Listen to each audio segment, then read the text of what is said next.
నీ ఛానల్లో కూడా శాలరీ ఎంత పడ్డాయని చెప్పేసి చెప్పమంటున్నారు. నీ శాలరీ వచ్చేసి అన్న మామయ్యగా చెప్పు. నీకు నోటేటేగా రాసి ఇచ్చానా మరి? సరే అన్న రాసిస్తా. కాసేపు ఇల్లంతా చంద్రబందరం ఉంది కానీ ఇప్పుడే మనం వెనుకుండా పోయేసరికి అన్ని శుభ్రం చేసుకో. సరే మీ నాన్న నెంబర్ ఇచ్చేసావు కదా, మీ నాన్న డాక్టర్ డ్రైవర్ కదా, బదులు తోవడానికి పిలుస్తారులే. సరేనా? సరే ఆ విషయం పక్కన పెట్టే. నీకు వీడియో శాలరీ ఇంకా మంత్లీ దగ్గరగా వీడియోస్ నువ్వు పిల్లల్ని చూసుకుంటా, ప్రతిదీ ఇంకా ఇంట్లో పనులు చూసుకుంటా, ప్రతిదీ ఏదైనప్పటికీ మధ్య ఎడిటింగ్ అప్లోడింగ్ ప్రతిదీ రీసెంట్గా యూట్యూబ్ ఛానల్తో పాటు అదిగా చూడండి.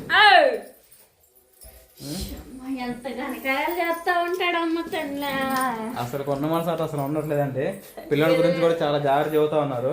ఏనంటే మన మెయిన్ ఛానల్లో పిల్లడు కుక్క పట్టిడని చెప్పేసి మాకు అసలుకి గుండెలు జారినట్టు అంత పని అయింది మాట, అంత భయపడతాము.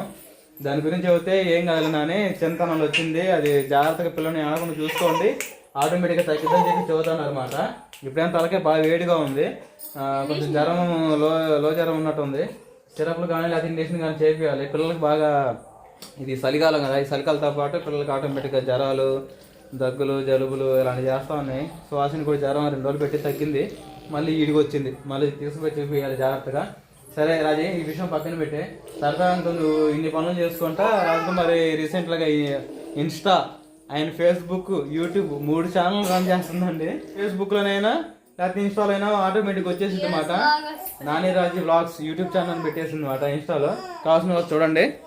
ఇంకా ఇలాగ అన్ని ఛానళ్ళు రన్ చేసుకుంటూ ఏదో కొంత గొప్ప రెవెన్యూ జనరేట్ చేసుకుంటే పిల్లల భవిష్యత్తు పనికి వచ్చిందని అని చెప్పేసి ఈ 2 ఛానళ్ళు కూడా రీసెంట్గా అయితే అకౌంట్ పెట్టించి ఇచ్చానమాట. తర్వాత వచ్చేసి ఇంక రాజకుమారి రోజుకు 2 వీడియోస్ కాడికి 30 రోజుల మీద దగ్గరగా ఒక 50 వీడియోలు 40 వీడియోలు అప్లోడ్ చేస్తూ ఉండేదండి. వీటన్నిటి మీద రెవెన్యూ దగ్గరగా రాజకుమారికి ఇంట్లో సరిపడే సరుకులకి అయినా దినచర్య వాటికైనా అన్నిటికీ కలుపుకొని శాలరీ ఎంత పడిందంటే 13K పడిందండి. 33K నాకు పడితే రాజకుమారికి 13K పడింది అన్నమాట. అది రాజకుమారి శాలరీ. 13,000 పడ్డాయి. ఆ 13,000 తరతంకి ఇవి అన్నీ కలుపుకొని కొన్ని సేవింగ్కి, కొన్ని మళ్ళీ స్కీమ్స్కి, కొన్ని తర్వాత ఇన్సూరెన్స్కి, తర్వాత ఇంట్లోకి, తర్వాత మంచి దెబ్బరికి, రోగాలకి అన్నిటికి కలుపుకొని జరుగుతాయి అన్నమాట. నేను కూరగాయలు తీసుకొచ్చా కదా, కూరగాయలు రాజకుమారి మొన్న 2-3 కేజీలు తీసుకుంటేనే కేజీ 70 రూపాయలు. ఏంటి అయ్యి? టమాటా 70 రూపాయలు అంట. 30 రూపాయలు కేజీ. మళ్ళీ 30 రూపాయలు. కూరగాయలు ఆల్రౌండర్గా 200 అయినాయి. దగ్గర 5 కేజీలు తీసుకుంటే 4 శాలరీలు తీసుకున్నాను నేను మొన్న. దొండకాయ అన్ని 1/4 కేజీలు 1/2 కేజీలు అయ్యి 200 అయినాయి. మళ్ళీ 250 అయినాయి. త్వరగా అయితే ఇంక ఇప్పుడు టైం వచ్చేసి 7:30 మధ్యలో అవుతుంది. సార్స్ బాబు స్కూల్కి వెళ్ళి ఇంకా మేము వచ్చేలేకే టైం లేట్ అయింది కదా, ఇంకా అమ్మోరింటి దగ్గరికి వెళ్ళాడు. ఇంకా అమ్మోరింటి దగ్గరికి వెళ్ళి ఒకటే ఏడుస్తా ఫోన్ చేస్తా ఉన్నాడు. ఇంకా అమ్మకి కాయలు ఇచ్చినట్టుండిద్ది, బాబుని కూడా తీసుకొస్తాను. ఇంకా అదే కాక మా తమ్ముడు అయితే చిన్న పని మీద అయితే వెళ్ళాడు, ఎక్కడికో ఏల్చూరో ఎక్కడికి వెళ్ళాడు. నానేమో టాటర్కి వెళ్ళాడు కదా. చలికాలం వచ్చింది, పిల్లలకి జలుబులు తీసుకొచ్చిందండి. ఇంకా అదే కాక అమ్మకి దోమతర వేసేసి ఇంకా అన్నం మీద పెట్టేసి మా నాన్న మీద కర్రీ చేసింది కదా, దోమతర వేసి ఇంకా అమ్మకి అన్నం పెట్టి బాబులు తీసుకుని వచ్చి ఇంకెక్కడ అన్నం కూర వండేసుకొని పిల్లలకి స్నానాలు చేసి ఇచ్చేయాలి. ఓకేనా? త్వరగా తమ్ముడు ఇంటికి వెళ్ళొద్దాం. ఇప్పుడు ఫుల్ జర్నీ అయిపోయింది. మళ్ళీ ఇప్పుడు ఇంకా అమ్మ ఫోన్ చేసింది, రా అమ్మ అబ్బాయి కూడా లేడు దోమతర గదిగా అని చెప్పేసి అంది. అందుకని చెప్పేసి ఇంక వెళ్ళాల్సి వస్తుంది. ఇంకంతా గబ్బు చీకటిగా ఉంది. త్వరగా అయితే వెళ్ళిపోదాం మరి. ఎందుకండి గబ్బు చీకటి అంతా రా పెన్సమ్మా.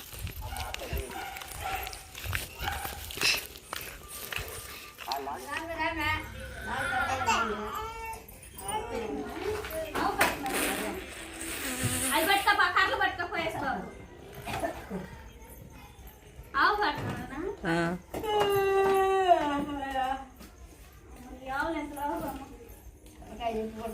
లేపు నానా, కర్రలు లేపు లేపు.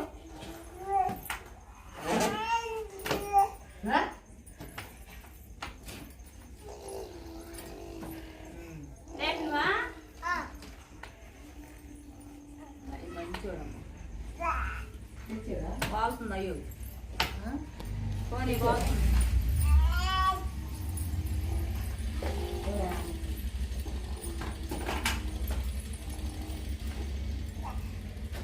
సరిపోయిందమ్మా భయండి చీర కట్టాలా నచ్చిదే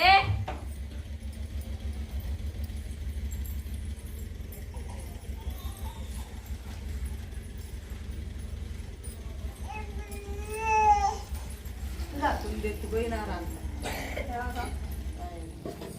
హాయ్ సాహస్ ఎంతసేపు ఉంది వచ్చి ఎక్కడికెళ్ళు ఇప్పుడు దాకా ఎక్కడ ఉన్నారా చెప్పు మా అమ్మమ్మ పడిపోయాను అక్కడికి వెళ్ళాడా మనం వెనుక నుంచి రావడం లేట్ అయ్యేసరికి కట్ట కప్పుకుంది దోంతర కట్టా దోంతర చీర కట్టా పైన పొరిపేసా మా చలి మామూలుగా రావట్లేదమ్మా అంటుంది చలి కూడా ఒకటి తీసుకోవాల్సింది ఈ పూట రేపు ఎన్నప్పుడు తీసుకున్నాను ఆయన బండి నడుపుతున్నాడు బండి మామూలు కదా అట్లా జొల్లు బండా ఏ ఊరు పోతుందయ్యా బండి అయ్యగారు చిట్టయ్య గారు ఏ ఊరు పోతుంది పిల్లోడు ఈరోజు కొంచెం నష్టగా ఉన్నాడు కాస్తుందా నేను పోయి మా సిరప్ తీసుకురామంటా పిల్లని తీసుకొని చూపించుకుని వద్దామా వేసిపోతే ఆయన వస్తాడు దాని దగ్గర సరే మరి అయ్యా అబ్బో సాస్ బాబు మతికిమూలి స్కూల్లో రోజు చదువుకొని జనవరి ఫిబ్రవరి సండే మండే అవి వచ్చా నీకు బాగా చదువుతాడు వాడికి రావు చెప్తాడు బావా చెప్తాడా చెప్తానా సండే మండే చెప్పు సండే మండే ట్యూస్డే ఇంకా ఇంకా జనవరి ఫిబ్రవరి డిసెంబర్ దా చెప్పు చెప్పు జనవరి ఆ, February March April May June July ఆ, ఆగస్ట్ సెప్టెంబర్ అక్టోబర్ ఇంకా ఈ నెలే మర్చిపోయావు నవంబర్ డిసెంబర్ డిసెంబర్ సూపర్ 1 2 3లు 1 2 3 ఇంగ్లీష్ లో చెప్పు 1 2 నువ్వు తాతయ్య చెబుతావే రత్తి తాతయ్యకి అట్లా చెప్పు నాకు రావు చెప్పమ్మా నాకు నేర్పి నేను చదువుతా. సరే ఏబిసిడీలు చెప్పమను ఏబిసిడీలు చెప్పు బాడీ కావాలి నేను బడికి వస్తానా నన్ను మా అమ్మ బడి పంపిలా బస్కి నాకు రావు నువ్వు నాకు నేర్పి 1 2 3 చెప్పు ఇది చెప్పు ఏమేంటి 1 2 3 చెప్పు నాన్న. 1 2 3 4 ఇంకా ఈరోజు మీ మేడం రాసిందా ఏంటి ఏంద్రీ ఇది దిద్దటం ఇది 2 ఇది 3 ఇది 3 ఎట్లా రాసిండు చూసి ఇది 2 ఎట్లా రాసిండు సూపర్ ఎక్సలెంట్ క్లాప్స్ కొట్టండి సుహాసిని వెరీ గుడ్ బాగా చదువుకున్నానా చెప్పు ఏబిసిడి మాయ్ నువ్వు తొందరగా 1 2 3 పక్కన పెట్టి ఆకలి అవుతుంది రెండు బాగా ఆకలి అవుతుంది అన్నం పెట్టి నేనా చేస్తా ఎందుకు చేయను నీ కొడుకు ఇంకా బండి పోతాను ఉంది మరి ఏ ఊర్లో ఆగింది ఏ ఊర్లో ఆగింది చెప్పమను బండి ఇప్పుడు క్లీనింగ్ కాడ ఆపాలి బండి ఆ? క్లీనింగ్ కాడ ఆపాలి ఏ క్లినిక్ కాడ గుడ్డు వేల క్లీనింగ్ కాడ ఆపాలి హాస్పిటల్ కాడ ఆపాలి బండి ఆపి ముట్టి కూడా పొడితే కానీ అర్థం కాదు అప్పుడు ఇది అప్పుడు ఆగిద్ది ఇంజిన్ అబ్బో జొల్లం వాడికి తల వేడిగా ఉండేసరికి లేకపోతే పిల్లలు ఎంతే బావా డ్రర్ అంటా మనం ఇయ్యాలి ఎప్పుడు ఊపుతా ఉంటాను కానీ తొందరగా పచ్చడి చేస్తున్నావా త్వరగా మరి బెండకాయ పచ్చడి చేస్తా బెండకాయ పచ్చడి వద్దురాజు బంక కొంది బాగుండదు బావా బెండకాయ దొండకాయ 2 కలిపి మరి రెండు కలిపి చేస్తా సరే ఉడుకుడుగులో మా నాయన వేసిద్ది అమ్మో తింటే నేను తను తినొచ్చు సరే కానీ అటైతే నువ్వు డాడీ